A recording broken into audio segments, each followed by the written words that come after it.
Okay, so I am going to try to talk about step work in everyday life.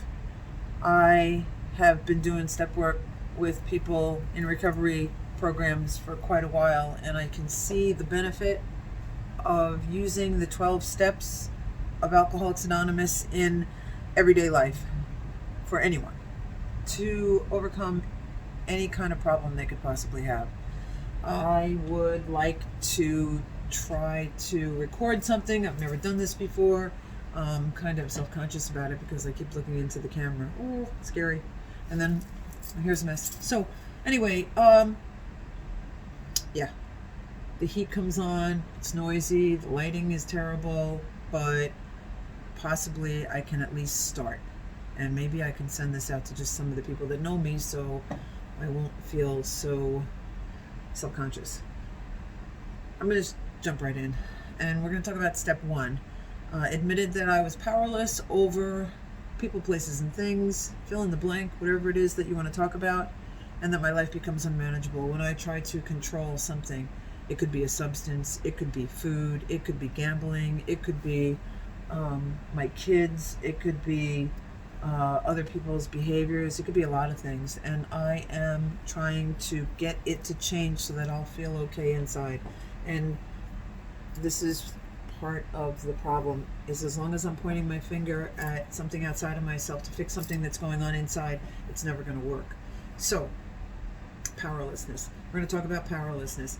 Usually what I like to do is I like to get a notebook, and I like to have the first step written down at the top of the page with the date, and then define the word power and powerless. When I first started doing this work, it was before Google, so we only had the dictionary, and powerless wasn't necessarily in the dictionary, but power was, and so it's the opposite of power. So it helps me to have definitions of power and powerless. What am I talking about? Power. Power is that inner inability to do what I say I'm going to do, to say what I wanted to say. You know, there's another big book that I read, and one of those 12 guys that was very spiritual, one of the spiritual gurus, he said, why is it that I find myself saying exactly what I said I wasn't going to say and doing exactly what I said I wasn't going to do at any given time? And that's what happens to me. So it's kind of nice to know that I'm in good company. I'm not alone in this. So, powerlessness. It's easy to talk about when it comes to alcohol. Say you're having a problem with alcohol or drugs or eating or gambling or anything. I said I wasn't going to drink that night, and I did it anyway. I said I wasn't going to spend that money, and I spent it anyway. I said I wasn't going to go out that night. I wasn't going to drive the car when I was drinking. I wasn't going to be at home with the kids when I was drinking, and I did it anyway. I said I wasn't going to say something to that person, and I said it anyway. I said I wasn't going to, eat that, and I ate it anyway. I said I wasn't going to spend that money, and I spent it anyway. Whatever it is, it's really like fill in the blanks. So that's powerlessness. I can't seem to get myself to do what I know I want to do, what I should do, what's best for me. I know what to do, I know how to do it, and I just can't seem to get motivated. So all of these self-help books and all of these tricks and all of these methods that people have, that's great, but I just have not been able in and of myself to do this. So I need help. Powerlessness. You write down 10 or more ways that you're powerless over whatever it is that you want to talk about. I'm going to use drinking as an example. So I'm 10 or more ways that I'm powerless over drinking. I said I wasn't going to drink before I went to that party tonight, or that graduation, or that wedding, or that business meeting, and I drank anyway. I couldn't seem to control myself.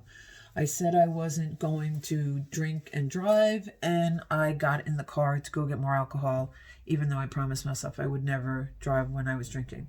And I did. I said I wasn't going to spend that money, and something came over me, and I overrode my idea that I shouldn't spend that money, and I had this rationalization or this justification that it's like, it's okay. I'll get more. It'll be fine. They can wait for that bill. I'll get more tomorrow. It'll be okay. It's amazing how I can justify and rationalize this stuff.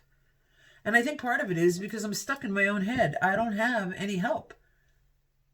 No matter how close anybody is to me, even if it's someone who's got their head on the pillow next to me, someone who I'm intimate with, someone who I'm married to, someone who I gave birth to, someone who gave birth to me, it doesn't matter, because there's always going to be that part of my head that nobody else has access to, except my creator, whatever you want to call that. Yes, we're going to be talking about God, but not yet. Right now, I'm talking about my inability to be a power that's greater than my thinking. This is a spiritual malady that I have.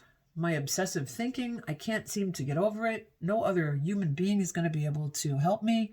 I have to have an idea of how powerless I am and how much in need of help I am. So, I need to write that down. This is a powerful exercise, especially when you put pen to paper. 10 or more ways that I'm powerless over whatever it is that you want to talk about. That's powerlessness.